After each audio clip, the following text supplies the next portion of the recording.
ग्राम संसार कार्यक्रम सुनने वाले सभी बहन भाइयों को राम राम।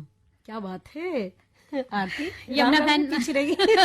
हाँ भाई, राम राम के लिए मैं पीछे रह गई। पर देखिए, जैसा कि आप सभी जानते हैं कि आज मंगलवार है और आज के दिन हम आपके लिए लेकर आते हैं हमारा सजीव फोन इन कार्यक्रम, और इस कार्यक्रम के प्रायोजक है इंडियन पोटाश लिमिटेड।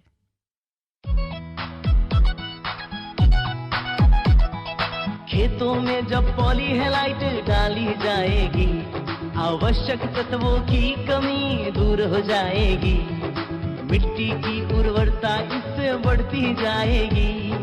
आईपीएल की पॉलीहेलाइट, आईपीएल की पॉलीहेलाइट, फसलों की जड़ और भी गहरी होती जाएगी, मजबूती के कारण फसलें गिर नहीं पाएगी, फसलों की उत्पादकता को खूब बढ़ाएगी, किसान भाइयों के जीवन में खुशियां आएगी।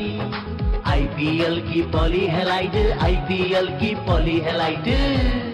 मिट्टी की उर्वरता एवं फसल उत्पादन में अद्भुत वृद्धि के लिए प्रसिद्ध बहुपोषक प्राकृतिक उर्वरक आईपीएल की पॉलीहेलाइट समझदार किसानों की पहली पसंद। आईपीएल की पॉलीहेलाइट। तो यमुना, जैसा कि हम सभी जानते हैं कि भारत एक कृषि प्रधान देश है और यहाँ गन्ना केवल एक फसल नहीं बल्कि लाखों किसानों की आय और रोजगार का आधार है। जैसे कि आप देखेंगे कि चीनी, गुड़, शक्कर और पशुओं के चारे तक में गन्ने का उपयोग जो है वो कई रूपों में होता है। तो गन्ना हम कह सकते हैं कि एक ऐसी फसल है जिसने लाखों लोगों की आर्थिक स्थिति को मजबूत बनाया है। और एक बात और है आरती कि गन्ने के साथ दलहन और तिलहन जैसी सहफसली खेती भी की जा सकती है और अतिरिक्त आय का साधन भी बन सकता है। और सबसे बड़ी बात यह भी है कि अन्य फसलों की तुलना में गन्ना पूरे साल मतलब 10 से 12 महीने का फसल है, उससे भी काफी लाभ होता है क्योंकि लगातार चलता रहता है। और इसकी बिक्री से एक मुश्त हमारी बड़ी रकम होती है वो प्राप्त होती है और इसीलिए इसे कैश क्रॉप भी कहा जाता है। और गन्ने से सिर्फ चीनी ही नहीं बनती बल्कि इसकी खोई का, जो इसका पत्ता होता है, जो खोई निकलता है, उसका उपयोग मिलों में बिजली बनाने और जैविक खाद के रूप में भी उपयोग किया जा सकता है। और गन्ने की पत्तियां खेत में ही सड़कर जैविक खाद का काम करती हैं, जिससे खेत की मिट्टी की जो उर्वरता और नमी है वो भी बढ़ती है। तो बहुत सी ऐसी चीजें हैं जो गन्ने की पाठशाला के आज अंतर्गत जो बताई जाएगी, बहुत सी ऐसी बातें हैं। और जो आज का हमारा जो विषय है फोन इन कार्यक्रम का, वो है गन्ना फसल का किसानों के लिए महत्व और लाभ। और आज के जो हमारे विशेषज्ञ हैं, हमारे आज के जो विशेषज्ञ हैं वो हैं डॉक्टर अरविंद कुमार मिश्रा, जो कि प्रभारी हैं केवीके अमरोहा कृषि विज्ञान केंद्र अमरोहा से। और जो विशेषज्ञ हैं इस समय हमारे स्टूडियो में आ चुके हैं और जो हमारे साथी हैं जो संचालन कर रहे हैं कार्यक्रम का, नरेश पारासर जी इस समय मौजूद हैं। तो क्यों ना आप चलें अपने विशेषज्ञ के साथ हम जुड़ते हैं और उनसे ही बात करते हैं कि क्या क्या लाभ है और क्या होना चाहिए। Doctor Arvind Kumar Mishra ji, phone in कार्यक्रम में आपका बहुत बहुत स्वागत। मेरा भी सभी किसान भाइयों का जो इस कार्यक्रम को सुन रहे हैं उनका मेरी तरफ से बहुत बहुत आभार व्यक्त करता हूं और उनको नमस्कार करता हूं। डॉक्टर साहब, जैसे कहते हैं ना कि जो परिवार है, परिवार में जो माता पिता हैं उनके लिए जितनी भी संतान है उनकी, जी भाई लड़के लड़की सब एक बराबर होते हैं, सबका महत्व उनके लिए जो है वो बराबर ही है। इसी तरह से अगर हम किसान की बात करें, फसल कोई भी लगा ले किसान, तो उसका फसल का जो महत्व है वो किसान के लिए तो मेरे ख्याल से सभी फसलों का बराबर है। लेकिन अगर विशेष तौर पे, क्योंकि आज हम गन्ने की बात कर रहे हैं जी, तो गन्ने की अगर हम बात करें तो गन्ना किसान के लिए किस तरह से महत्वपूर्ण है, क्या ऐसी अलग बात है बाकी फसलों से? देखिए, गन्ना किसानों के लिए तो एक आय का जरिया के रूप में देखा जा सकता है कि किसान जो अपना देश जो कृषि प्रधान देश है और उसमें जो हमारे कुछ राज्य हैं जिनमें गन्ना काफी क्षेत्रफल में उगाया जाता है, तो एक किसान के लिए ये होता है कि उसको एक गवर्नमेंट के द्वारा एक उसकी एमएसपी निश्चित की गई है, मिनिमम सपोर्ट प्राइस उसके लिए निश्चित किया हुआ है। तो किसान को एक तो ये रहता है कि भाई हम अगर गन्ना करते हैं तो उसके ऊपर मार्केट का कोई प्रभाव नहीं पड़ेगा कि ज्यादा होगा या कम होगा। उसको मालूम है कि गवर्नमेंट ने इसका निश्चित किया हुआ है और इस रेट पे हमारा जो कोई भी शुगर मिल होगी वो हमारा इस रेट पे गन्ना लेगी और एश्योर हमको एक निश्चित प्राइस हमको इसका मिलेगा ही मिलेगा। तो एक सबसे बड़ी जो किसान के दिल में या उसमें दिमाग में ये बात रहती है कि हमको एक निश्चित प्राइस हमको इसका मिल जाएगा। जी। तो एक तो ये कारण है, और दूसरा अगर इसको हम अब किसान के हित के हिसाब से देखा और उसको एक मुश्त उसके खाते में, अब चूंकि पहले तो पैसा उसको सोसाइटियों के माध्यम से मिलता था, जी। लेकिन अब गवर्नमेंट ने ज्यादातर स्टेटों में ये सिस्टम कर दिया है कि उसको मोबाइल के माध्यम सीधा से बैंक में जाएगा। बैंक में जाता है, उसकी SMS के माध्यम से उसको पैसा जाता है, पर्ची डेवलप होती है, वही मोबाइल पे खबर मिलती है और वहीं से पैसा उसके खाते में सीधा चला जाता है। डॉक्टर साहब, इस पे चर्चा हम अपनी जारी रखेंगे। एक फोन आ गया है, देखते हैं कौन किसान भाई हैं फोन पे। हेलो। हेलो, नमस्कार जी। नमस्कार जी, नमस्कार जी। कौन साहब बोल रहे हैं? आकाशवाणी टीम को पूरा नमस्कार है। नमस्कार जी, आपका भी नाम बताएं अपना। नाम मैं भूकन शरण बोल रहा हूँ जी, कहाँ से? तरारा, ग्राम तरारा, जिला अमरोहा। जी बताएं। अच्छा, ग्राम तरारा जी के गांव से बोल रहे हैं? हाँ जी, मैं ये पूछ रहा हूँ कि हमें ये बात बताओ कि जो सस्ती से सस्ती कोई दवा या कुछ चीज भी होगा, खाद या कुछ, जो किसान हमारी ईख जो है ना अच्छा गन्ना पैदावार हो और लागत भी कम लगे, ऐसी कोई दवा या कोई खाद बताओ हम। देखो, ऐसा है कि अगर आप कम लागत में और अच्छा उत्पादन लेना चाहते हैं तो थोड़ा सा आप जैविक या प्राकृतिक खेती की तरफ भी आइएगा। तो बताओ जैविक खाद कौन कौन से हैं? हमें तो ये पता ना कि जैविक खादों में क्या क्या लगाएं अभी कोई समय।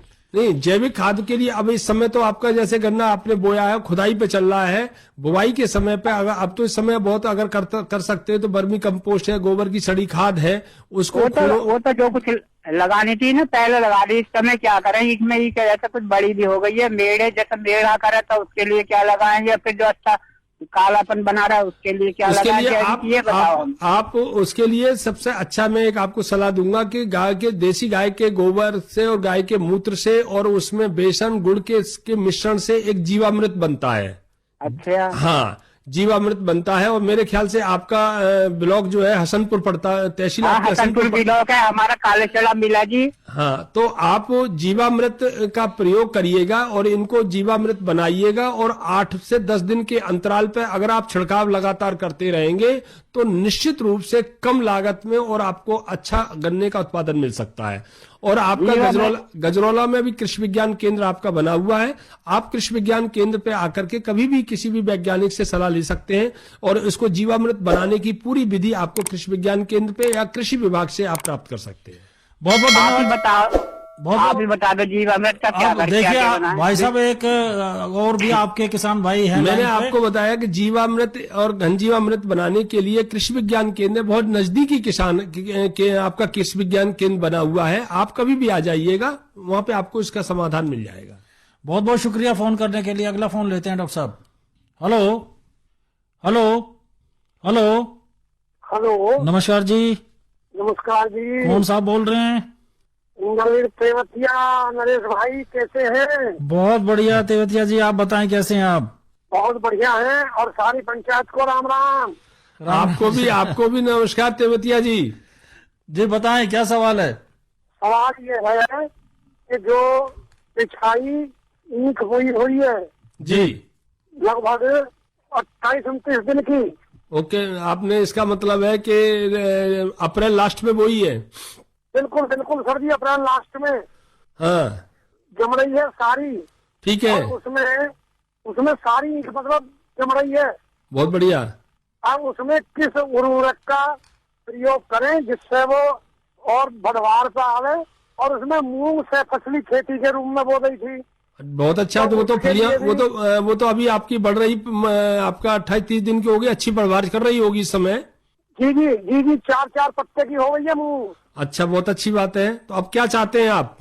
उसमें ये चाहते हैं कि क्या उसमें कोई एक्स्ट्रा फर्टिलाइजर देना पड़ेगा और पानी उसमें कब देना चाहिए? देखिए, ऐसा है कि अगर आपकी मिट्टी हल्की दोमट मिट्टी है तो आप 10 दिन के अंतराल पे पानी जरूर लगाइएगा। और अगर आपकी चिकनी मिट्टी है तो 12 से 15 दिन के अंतराल पे पानी आप लगाएंगे। उसमें पानी की बात हो गई। पानी आप लगातार अच्छा पानी दे के चलेंगे तो उससे आप ब्यात अच्छा कर लेंगे, अन्यथा आपका गन्ने का की जो लेट बोया हुआ है उसका प्रभाव आपकी फसल पे पड़ेगा ही पड़ेगा। दूसरी बात, आप ये कहते हैं कि साहब इसको अच्छा उत्पादन हम कैसे बढ़वा लें, कैसे उसकी अच्छी पैदावार हमको मिल सके। तो आप कोशिश करिएगा कि 10 से 15 दिन के अंतराल पर उसमें जल घुलनशील उर्वरक आते हैं। यह आपका 18-18 का आता है किसी का कहीं 19-19 का आता है, जिसमें नाइट्रोजन, फास्फोरस और पोटाश तीनों चीजें होती हैं। इनका अगर आप 15 दिन के अंतराल पे, 15 से 20 दिन के अंतराल पे अगर आप छिड़काव करते रहेंगे तो निश्चित रूप से आपका गन्ना, जो पिछड़ा गन्ना बोया है, उससे भी अच्छा उत्पादन ले सकेंगे। तो इंद्रवीर जी, जैसे डॉक्टर साहब ने बताया है, आप वैसे ही करो ताकि आपकी दोनों फसलें बढ़िया रहें, अच्छा उत्पादन आप उससे ले सकें। बहुत बहुत शुक्रिया फोन करने के लिए।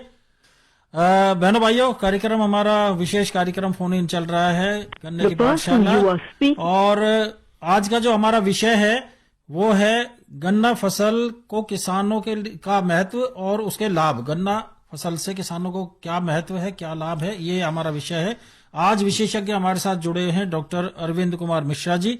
आप प्रभारी हैं कृषि विज्ञान केंद्र अमरोहा में। गन्ना फसल से संबंधित कोई भी समस्या हो, कोई जानकारी आप चाहते हो, चाहे वो खाद से संबंधित हो, दवाओं से संबंधित हो, जैसे अभी आप सुन ही रहे हैं, कुछ हमारे फोन आए हैं इस तरह से, किसी भी प्रकार की समस्या आपको है गन्ने की फसल में, तो आप तुरंत फोन उठाइए और मिला दीजिए ये नंबर 23421082 23421082। दूसरा नंबर है 23421083 23421083। दिल्ली के स्टूडियो के नंबर हैं। आप दिल्ली के बाहर से बात कर रहे हैं, मोबाइल से बात कर रहे हैं, तो इन दोनों नंबरों से पहले आपको दिल्ली का जो एसटीडी कोड है 011 वो लगाना पड़ेगा।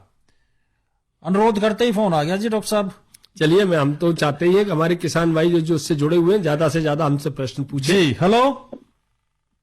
हेलो, राम राम जी। राम राम जी, कौन बोल रहे हैं? मैं बोल रहा हूँ जिला हापुड़ दरभंगा नएगांव से घनश्याम। हाँ घनश्याम जी बताएं। सबको आकाश पानी को, डॉक्टर साहब को, भाई को, सबको राम राम। आपको भी राम राम। बताओ सवाल क्या है घनश्याम भाई? एक सवाल का ये है कि आजकल के किसानों को चाहिए कि एकदम पैदा एकदम बढ़ाए। हाँ। और दूसरा सवाल मेरा ये है कि वो जो है ना ईख की गोभी होती है,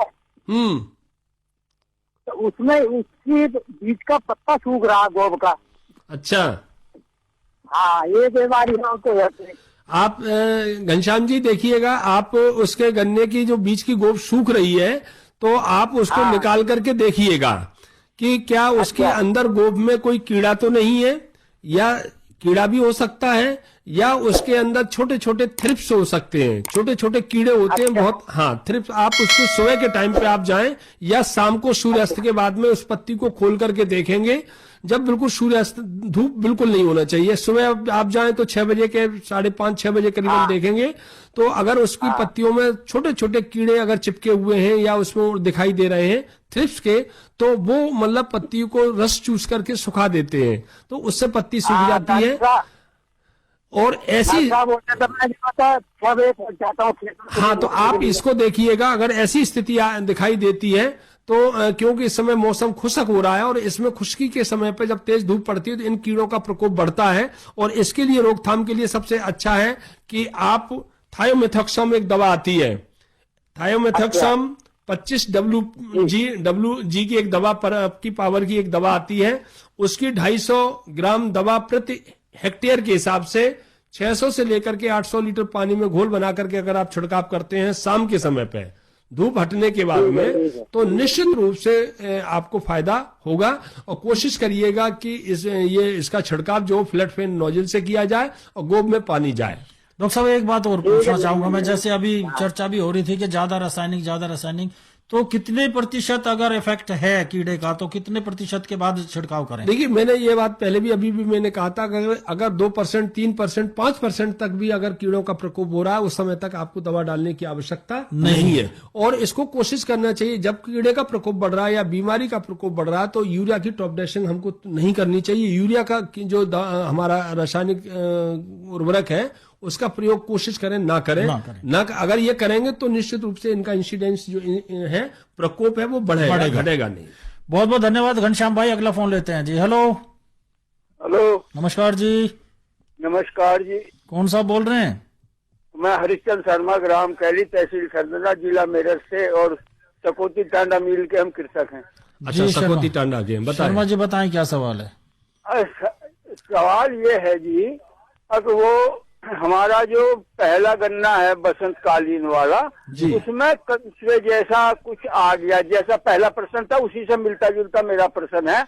अब उसमें ज्यादा तो है नहीं, पर हाँ 5% से 10% तक वो बीच का वो गोब सूख रही है। एक तो ये है जी। और वो जो हमारा पेड़ी गन्ना है जिसमें 35 गन्ना लगाया हुआ हमने, उसमें भी यही पोजीशन है। इसके लिए हमें क्या करना होगा, कृपया बताएं।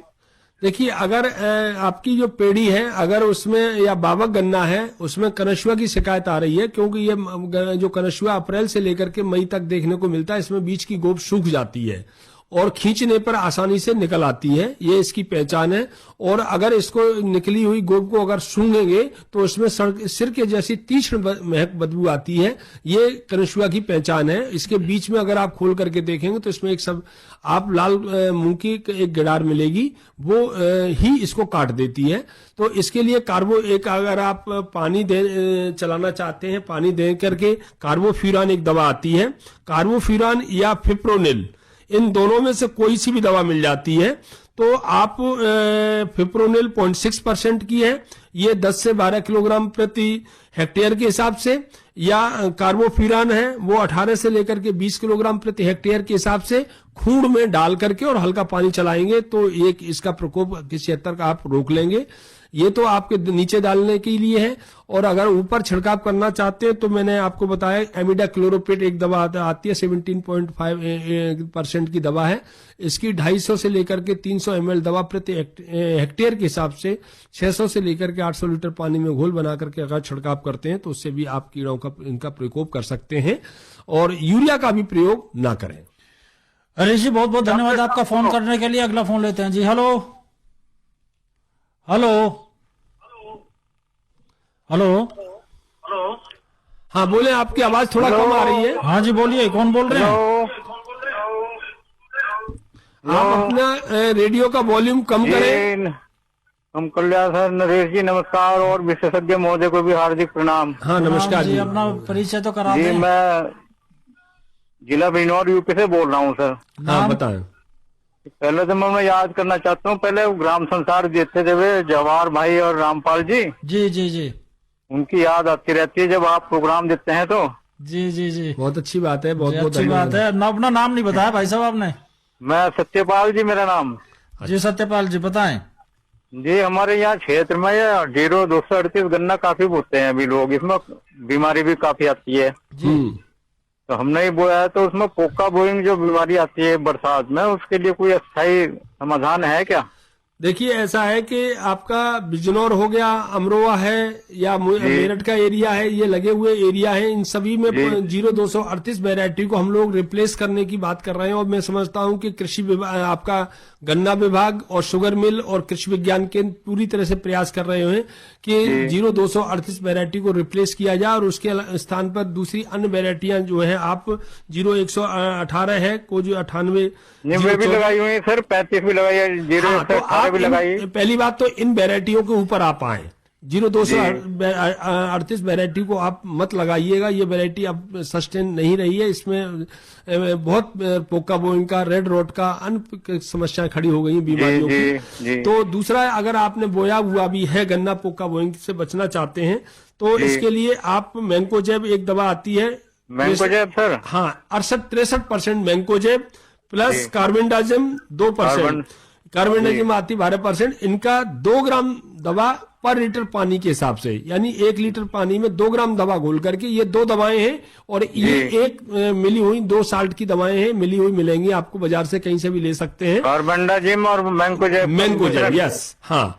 और इनकी 2 ग्राम दवा को पर लीटर पानी में घोल बना करके उसके हिसाब से छिड़काव करेंगे। सामान्यतः 1 लीटर 1 बीघा जो आपका होगा या 1 एकड़ है तो उसमें लगभग आपका 15 से लेकर के 20 लीटर तक पानी आपका लगता है। तो तो उस हिसाब से छिड़काव करें, और छिड़काव कोशिश करें कि शाम के समय पे 3 बजे 4 बजे के बाद छिड़काव करेंगे तो आपको अच्छा परिणाम देखने को मिलेगा। सर कितने छिड़काव करने पड़ेंगे, कितने? देखिए कोशिश, अगर एक छिड़काव से आपको किसी हद तक आप हो, देखिए एक छिड़काव से पूरी तरह से मैं समझता हूं पोका बोइंग को कंट्रोल नहीं किया जा सकता है, लेकिन ये है कि एक छिड़काव आप करेंगे तो 60-70% तक आपका पोका बोइंग अगर आप ढंग से कर देते तो 60-70% तक आप पोका बोइंग को कंट्रोल कर लेंगे।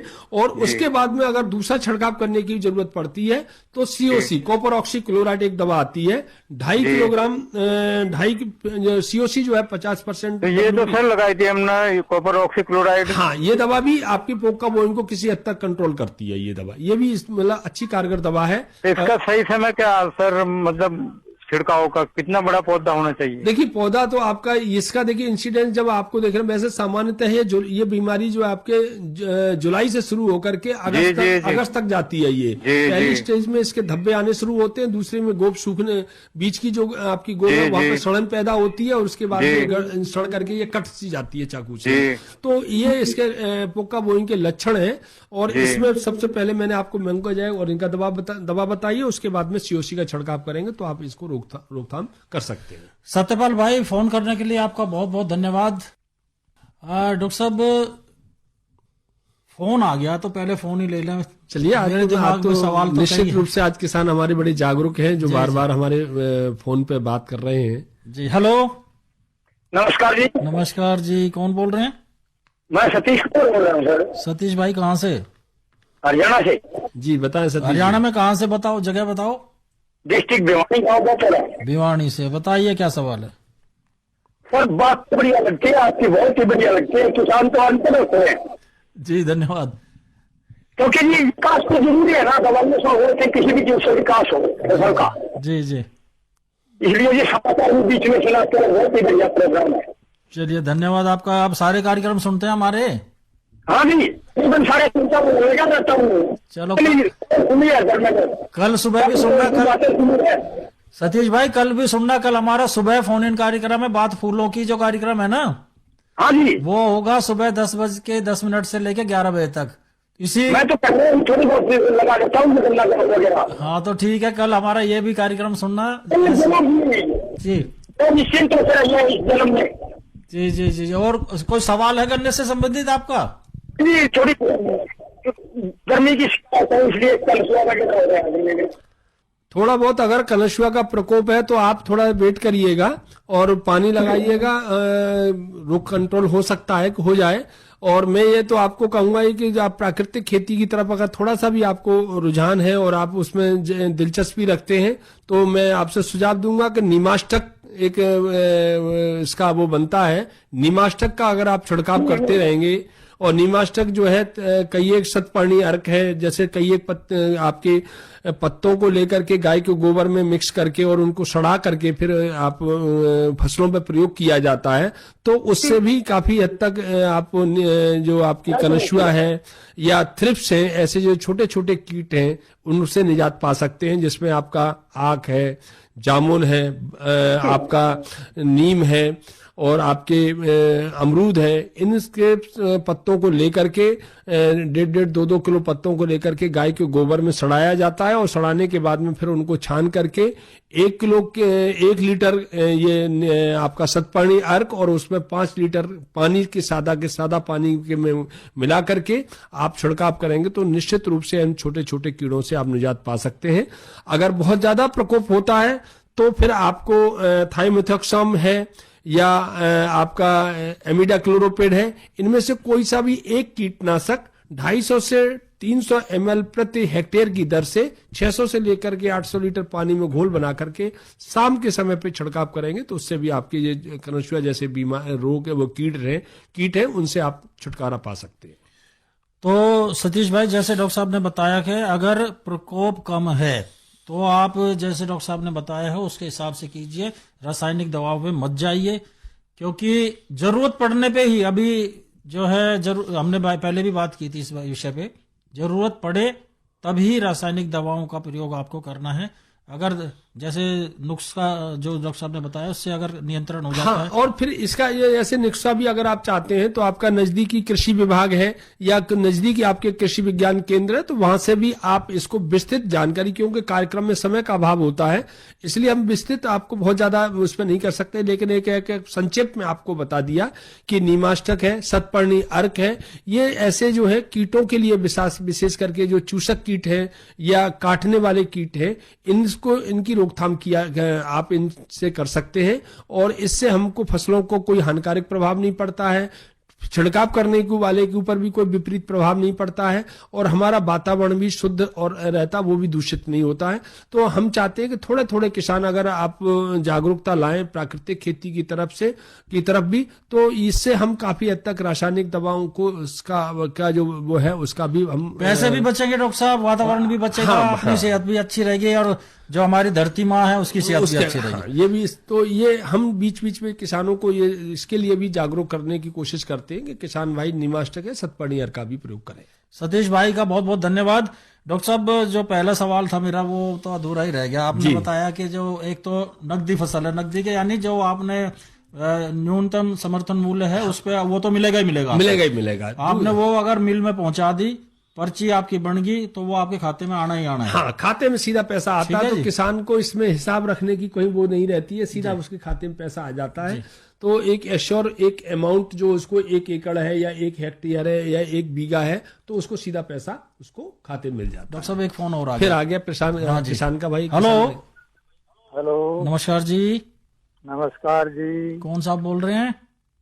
हरियाणा से वेद प्रकाश नंबरदार, आप दोनों को नमस्कार। नमस्कार जी भाई साहब, नमस्कार। आप हरियाणा में कहाँ से हो वेद प्रकाश जी?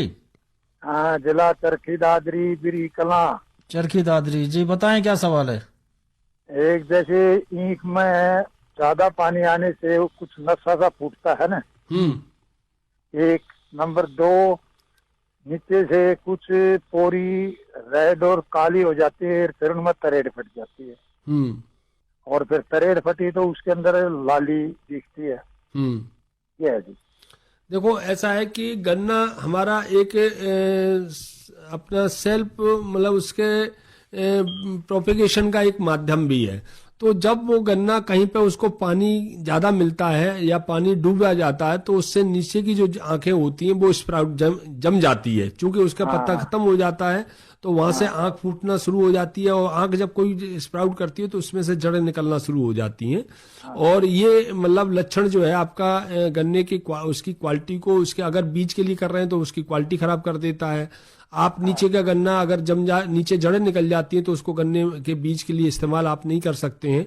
तो एक तो इसलिए आप कोशिश करें कि ऐसी जगह पे गन्ना, लेकिन ये भी बात है कि अगर गन्ने के स्थान पे अगर आप वहां पे धान की जहां पे पानी ज्यादा आ जाता है वहां पे धान की फसल लेंगे तो थोड़ा सा आपको ये इस चीज से बचाव हो सकता है।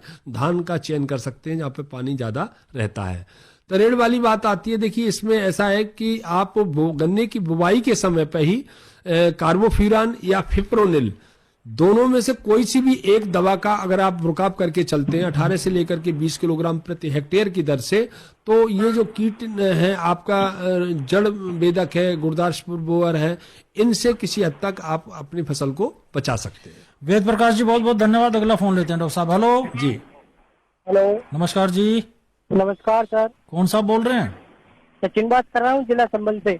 जी हाँ, बताएं सचिन जी। अरे सर, हम ये जानना चाह रहे थे कि गेहूं काट के हमने गन्ना बोया था। बिल्कुल ठीक है।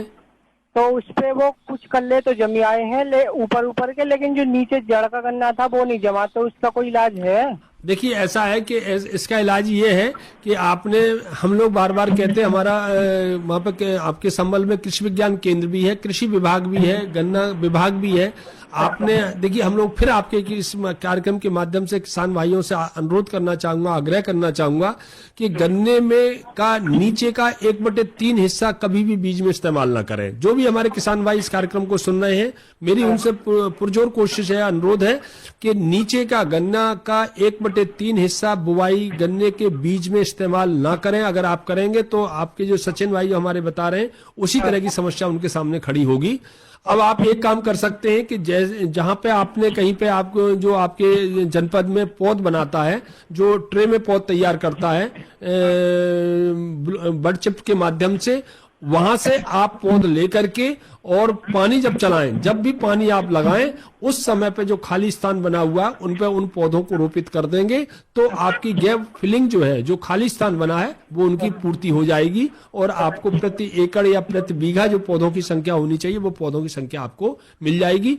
और अगर आप बीज डाल के करेंगे तो फिर उनमें बहुत अंतर हो जाएगा, वो आपका कम से कम 15 दिन 20 दिन या 1 महीने का जो गन्ना है उसमें उस अंतर की भरपाई आप नहीं कर पाएंगे।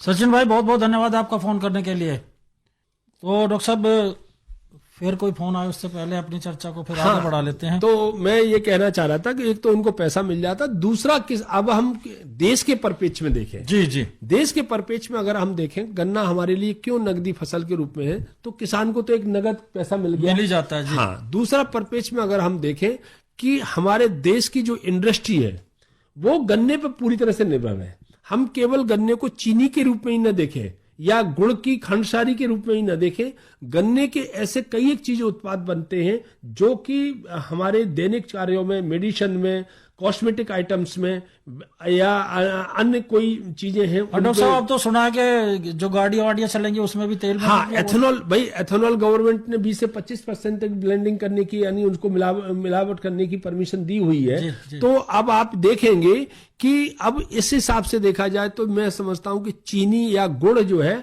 वो हमारा सेकेंडरी प्रोडक्ट रह गया है।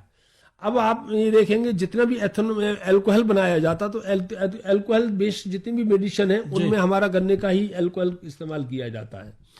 तो इसलिए गन्ने के ऊपर हमारी जो देश की इंडस्ट्री है वो भी निर्भर है। अगर गन्ना का प्रोडक्शन गड़बड़ा जाता, पिछले 2-3 सालों से आप देखेंगे पश्चिमी उत्तर प्रदेश के किसानों को गन्ने का एवरेज प्रोडक्शन है वो काफी नीचे गिरा है, और उसके पीछे कारण रहा कि जो 0238 जैसे हमारे अभी किसान भाई बता रहे थे, वो गन्ने उसने हमारे किसानों को की पैदावार को काफी प्रभावित किया। उसके पोका बोइंग का प्रकोप ज्यादा होता है, उसके अंदर रेड रोड की समस्या आती है और परिणाम ये होता है कि किसान को उत्पादन कम मिलता है। एक फोन और आ गया डॉक्टर साहब, बात करते हैं। हेलो हेलो जी डॉक्टर नमस्कार। हाँ नमस्कार जी, कौन सा बोल रहे हैं? पवन, जिला संबल उत्तर प्रदेश। जी हाँ पवन जी बताएं। अभी हमने इसमें 238 में फटेरा और DAP और यूरिया डाला है जी। तो वो बेरी बहुत है, क्या घनी हो सकती है उससे DAP और यूरिया फटेरा? नहीं, देखिए ऐसा है कि घनी नहीं कर सकते हैं आप। ये देखिए एक चीज देखेंगे कि आपका गन्ना कब का बोया हुआ है? पेड़ी है। पेड़ी है। देखिए आपको मैं किसानों से फिर मैं एक कार्यक्रम के माध्यम से अनुरोध करना चाहूंगा कि वो किसान भाई जब गन्ने की बावक फसल काटते हैं तो काटने के साथ ही उसके बराबर में जहां कहीं थोड़ा सा खेत चाहिए, आपको बहुत ज्यादा खेत नहीं चाहिए, और उसके ऊपर के 3-4 गन्नों की एक अगर आप पौध डाल देंगे तो वो उसी से क्या फायदा आपको होगा कि जो गन्ने आपके पिछले बावक फसल में खाली स्थान हो गया था उन खाली स्थान की आप भरपूर की उसकी फिलिंग करके पूर्ति कर सकते हैं। तो ये मैं अभी पीछे भी आपके संबल जनपद के ही किसान भाई को मैं बता रहा था, आप भी वैसे ही कर सकते हैं कि जिन किसान भाई जो आपके जनपद में कोई पौध तैयार करता है गन्ने की ट्रे में, आप वहां से पौध लेकर के उन स्थान पर उसको पानी जब चलाते हैं, शाम पानी चलाएं तो उसी समय पे उनको रोपित कर दें, तो उससे गैप फिलिंग की पूर्ति हो जाएगी। पवन भाई बहुत बहुत शुक्रिया फोन के लिए। अगला फोन लेते हैं जी। हेलो नमस्कार। नमस्कार जी, कौन बोल रहे हैं? मैं राकेश बात कर रहा हूँ, डिस्ट्रिक्ट शिमला, हिमाचल प्रदेश। राकेश भाई बताएं क्या सवाल है? मेरा ये सवाल है कि कौन कौन से गन्ने की जो किस्म होते हैं और ऐसा हमारे लिए कौन सा गन्ना है तो हम अपने प्रदेश में लगा सकते हैं, क्योंकि हमारा तापमान थोड़ा कम रहता है। काफी कम रहता है आपका। हाँ देखिए आपका, अब आप जनपद बताएं कि शिमला में आपका कौन सा एरिया है जहाँ पे आप गन्ना लेना चाहेंगे? कोटखाई क्षेत्र। देखो मुझे अब बहुत ज्यादा आपके वहां का टेम्परेचर का आइडिया नहीं है, लेकिन फिर भी आप अपने उस जनपद में, क्योंकि जनपद में हर जगह पे कृषि विभाग है और कृषि विज्ञान केंद्र है, पूरे देश के अंदर कृषि विज्ञान केंद्र कार्य कर रहे हैं, तो मैं आपको सलाह ये दूंगा कि वहां पर नजदीकी जो कृषि विज्ञान केंद्र है आपका, या कृषि विभाग या गन्ना विभाग कोई भी है आपका, उनसे एक बार सलाह जरूर कर लीजिएगा। क्योंकि अगर आपके गन्ने जिले के अंदर या आपके एरिया में तापमान 25 डिग्री से नीचे आपका है, अगर तापमान रहता है तो गन्ने की खेती आप नहीं कर पाएंगे, क्योंकि गन्ना जैसे 25 डिग्री से नीचे तापमान जाएगा गन्ना आपका डोरमेंट हो जाएगा, यानी सुषुप्त अवस्था में चला जाएगा और गन्ने की बढ़वार आपकी नहीं हो पाएगी। गन्ने के लिए औसत तापमान वो 25 से लेकर के 35 डिग्री के बीच में मिलना चाहिए। अगर ये तापमान नहीं रहता पूरी साल में तो गन्ने की बढ़वार, आप गन्ने की खेती उस जिले में नहीं कर पाएंगे। पवन, राकेश जी बहुत बहुत धन्यवाद आपका फोन करने के लिए। और जैसे डॉक्टर साहब ने बताया है, पहले भी राकेश भाई से बात हुई है हमारी गन्ने के बारे में, तो 25 से नीचे वाले में तो थोड़ा परेशानी वाला समय बन जाएगा। देखिए अपने यहाँ पे भी देखेंगे कि जो हमारा दिसंबर का और जनवरी का महीना होता है, जहाँ तापमान औसत तापमान जो है 15 डिग्री के नीचे आ जाता है, वैसे ही गन्ना डोरमेंसी में चला जाता है। जी, और वो डोरमेंसी आपकी हमारी 15 फरवरी के आसपास तक रहती है। 15 फरवरी के बाद में वो डोरमेंसी ब्रेक होती है, सुषुप्त अवस्था खत्म होती है। तो ऐसी स्थिति में वहां पे गन्ना करना कोई उनके लिए लाभकारी नहीं है। और इसीलिए मैं समझता हूं कि जितना हमारा हिली एरिया है, चाहे वो हिमाचल का है या हमारा जम्मू कश्मीर है या हमारा आपका उत्तरांचल का एरिया है या अन्य कोई प्रदेश है, तो वहां पे अभी कोई, मेरी ऐसी जानकारी में कोई प्रजाति नहीं है जो तापमान को झेल सके और पैदावार दे सके। जी। तो डॉक्टर साहब, जैसे आपने बताया कि जो गन्ना है वो खाली मीठे के लिए नहीं इस्तेमाल हो रहा है, इसको इंडस्ट्री से जोड़ा गया है, इंडस्ट्री में इसका प्रयोग हो रहा है। तो ना केवल हमारे किसानों की और भी ज्यादा जिम्मेदारी हो जाती है कि अपने गन्ने की फसल की वो देखभाल अच्छे से करें। जैसे आप बात करते रहते हैं किसानों से, केवीके के माध्यम से, रेडियो के माध्यम से, टेलीविजन के माध्यम से, हर बार आप बताते हैं कि भाई ध्यान रखो। जैसे अभी एक किस्म की बात आई है जी, हाँ, इतनी दिनों से मैं सुन रहा हूँ इस बात को कि आप इसको अवॉइड करो, इसको अवॉइड करो, तो लेकिन किसान भाई फिर भी मान नहीं रहे हैं। कारण क्या है डॉक्टर साहब? देखिए किसान क्या है, देखिए कभी कभी किसान के साथ में एक time and availability of varieties, यानी उसके पास में कभी समय नहीं होता है और कभी कभी उसके पास में नई कोई प्रजाति है, उसकी बुआई की उपलब्धता नहीं हो पाती है, तो फिर ये देखता है कि अरे यार ठीक है, चलो मेरे पास जो वैरायटी है मैं उसी को बुआई कर देता हूं। तो वो एक लेजीनेस भी किसान की परिलक्षित होती है। मैं यहाँ पे एक नरेश जी एक और बात आपके सामने शेयर करना चाहूंगा, जो अभी आपने देखा होगा, भारत सरकार जो है बहुत जोर शोर से सीएनजी को प्रमोट कर रही है, और वो सीएनजी प्रोजेक्ट को प्रमोट करने के बाद में जो उससे वेस्ट निकलता है, इसको एफओएम के रूप में जाना जाता है। उसको कहते हैं FOM, fermented organic manure, liquid और सॉलिड दोनों में आता है। और ये पूरे कंट्री के अंदर जो कृषि विज्ञान केंद्र के माध्यम से इनके ऊपर ट्रायल चल रहा है, क्योंकि जहां सीएनजी बन रही है उसके अंदर बनाने के लिए कि गोबर और वेस्ट के साथ साथ में शुगर मिल की निकली हुई जो मैली है, प्रेस मड है, उसका भी इस्तेमाल किया जा रहा है। और उस प्रेस मड को जो पहले किसान कोई लेता नहीं था, क्यों? किसान उसको फर्मेंटेड नहीं कर पाता है, तो ज्यादातर क्या होता था, भट्टों के अंदर इसको इस्तेमाल किया जाता था ईंट को पकाने के लिए। लेकिन अब अपने नॉर्थ के अंदर या महाराष्ट्र के अंदर सीएनजी पंप जो प्लांट लगे हुए हैं, उन प्लांटों में इसको एक स्लैरी के रूप में इस्तेमाल करा करके सीएनजी गैस बनाई जाती है, और उससे जो वेस्ट निकलता है उसको एक बहुत ही उम्दा क्वालिटी की आपकी खाद बन करके तैयार हो जाती है। तो डॉक्टर साहब, ये तो ऐसा ही हो गया जैसे बायोगैस प्लांट हो गया है। अब सैलरी हम बायोगैस करते हैं, तो उस बायोगैस में केवल गोबर रहता है। अब इसके साथ में गोबर के साथ साथ में प्रेस मड का भी इस्तेमाल करते हैं। तो ये मतलब हमारे लिए एक बहुत अच्छी वो चीज है, और ये हर जनपद में मैं समझता हूं कि 1-2 प्लांट लग रहे हैं और आसपास के जनपदों में, और उनको बड़ा सब्सिडी दी जा रही है। और किसानों के लिए भी उनसे कहा भी गया है कि इसको सब्सिडी पे किसानों के में स्लैरी के रूप में भी, लिक्विड के रूप में भी और सॉलिड के रूप में अगर आप डालते हैं, तो उससे क्या है कि आपके खेत का ऑर्गेनिक मैटर जो है, जीवांश है, वो भी बढ़ता है, और आपकी रासायनिक खादों के ऊपर निर्भरता भी हमारी कम होती है। क्योंकि भारत सरकार ये चाह रही है कि जो रासायनिक उर्वरक है उनको संतुलित मात्रा में प्रयोग किया जाए, और उसके साथ साथ में हमारे अन्य वैकल्पिक चीजें हैं, जैविक हैं या प्राकृतिक खेती है, उनके ऊपर भी हमारा किसान आए, जिससे हमारा निर्भरता वहां से कम होनी चाहिए, निर्भरता कम हो। क्योंकि देखा है, आप देखेंगे कि अपने देश के अंदर 600 600 से 650 लाख मिलियन टन रासायनिक उर्वरक का कंजम्पशन किया जाता है, खपत होती है,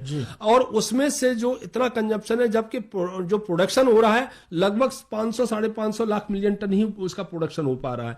तो ये सारा का सारा जो चीजें हैं वो बाद में हमको इंपोर्ट करनी पड़ती हैं, जिसके ऊपर देश को बहुत ज्यादा पैसा खर्च करना पड़ता है डॉलर में। तो वो हमारे देश के प्रधानमंत्री का भी ये आह्वान है कि हम प्राकृतिक खेती की तरफ जाएं, जैविक खेती की तरफ जाएं, और वैज्ञानिक विधि से रासायनिक उर्वरकों का जो हम प्रयोग है संतुलित मात्रा में प्रयोग करें, जितनी आवश्यकता है, जितनी वैज्ञानिकों ने इसको रिकमेंड किया है, तो जिससे देश को भी आर्थिक रूप से बोझ नहीं पड़ेगा, उसकी सब्सिडी पे नहीं पड़ेगा, और देश की आर्थिक स्थिति में सुधारने में हमारे किसान भाइयों का भी एक भागीदारी सुनिश्चित होगी। तो मैं इस कार्यक्रम के माध्यम से सभी किसान भाइयों से आह्वान करूंगा कि अपनी, चाहे वो गन्ना फसल है, चाहे गेहूं है, चाहे धान है, चाहे अन्य कोई फसल है, संतुलित मात्रा में ही उर्वरकों का प्रयोग करेंगे। बहुत बढ़िया बात डॉक्टर साहब आपने बताई है। अब चलते चलते देखिए, गर्मी की जो बुआई की बात हुई थी, बीच में भी हुई है, तो गर्मी की जो फसल है वो हमारी स्वस्थ रहे, उत्पादन हमें अधिक से अधिक मिले, इसके लिए कुछ मोटी मोटी खास बातें किसानों को बताइए। देखिए, मेरे जो हमारे किसान भाई, इसमें बहुत प्रश्न आए थे। पिछेता गन्ना बोया हुआ है, ग्रीष्मकालीन गन्ना बोया हुआ है। सबसे पहला मैं उन किसान भाइयों से कहूंगा कि पानी के ऊपर विशेष रूप से ध्यान रखें। अगर उनकी मिट्टी दोमट है, मिट्टी है या बलुई दोमट मिट्टी है, तो पानी के ऊपर विशेष रूप से ध्यान रखें। अगर पानी उनके नहीं आपने उन्होंने दिया 10 से 12 दिन के अंतराल पर, तो उससे क्या होगा, गन्ने का जमाव है और ब्यांत दोनों ही प्रभावित होगा। तो सब मोटा मोटी देखें, जैसे अब तापमान है वो 44 के आसपास है, 43, तो इसमें कितने दिन के अंतराल पे कर देनी चाहिए? मैंने आपको कहा, ये पानी की जो सिंचाइयां की जाती हैं वो मिट्टी की प्रकृति के ऊपर की जाती है। तो मिट्टी कैसी है हमारी, अगर चिकनी मिट्टी है तो वो पानी को सहन करने की उसकी जो वाटर होल्डिंग कैपेसिटी है वो ज्यादा होगी। अगर बलुई मिट्टी है तो उसकी पानी रोकने की क्षमता जो है कम होगी, तो पानी हमको जल्दी देना। तो जैसी अपनी मिट्टी है उसके हालात के हिसाब से आपको पानी सिंचाई करनी है। तो डॉक्टर साहब देखिए, बहुत अच्छी आपने जानकारी दी है, और हमें पूरी उम्मीद है कि जितने भी हमारे भाई हैं वो आपकी बात पे ध्यान देंगे, और जैसा भी आपने बताया, जैसे रासायनिक और बाकी जो हमारी खाद्य हैं उनका सम्मिश्रण करके प्रयोग करेंगे। बहुत बढ़िया जानकारी दी आपने। इस जानकारी के लिए आपका बहुत बहुत धन्यवाद। मेरा भी सभी किसान भाइयों को जो मेरे कार्यक्रम सुन रहे हैं सभी को राम राम। किसान भाइयों सुन लो मेरी बात, किसान मित्र से ना है बढ़िया खाद, IPL की किसान मित्र जैविक खाद, मुख्य सूक्ष्म तत्वों से मिट्टी को जीवंत बनाए, ठोस हो या तरल रूप में इस खाद से फसलें लहराए। फसलें तुम भरपूर उगाओ, खूब कमाओ, मौज मनाओ। किसान भाइयों सुन लो मेरी बात, किसान मित्र से ना है बढ़िया खाद, IPL की किसान मित्र जैविक खाद। अपने खेतों में हरियाली और जीवन में खुशहाली के लिए हमेशा इस्तेमाल करें IPL की जैविक खाद किसान मित्र, जो कि उपलब्ध है रोहाना कला शुगर मिल पर। शीघ्र बुक करें। हमारे फोन इन कार्यक्रम का विषय था गन्ना फसल व किसानों के लिए इसका महत्व और लाभ, और हमारे विशेषज्ञ थे डॉक्टर अरविंद कुमार मिश्र, जो कि प्रभारी हैं KVK अमरोहा कृषि विज्ञान केंद्र अमरोहा से। और इसी के साथ हमारा जो कृषि जगत कार्यक्रम समाप्त होने को है। आज के कार्यक्रम के प्रस्तुत करते हैं तुषार पारासर और संयोजक हैं शिवनंदन लाल।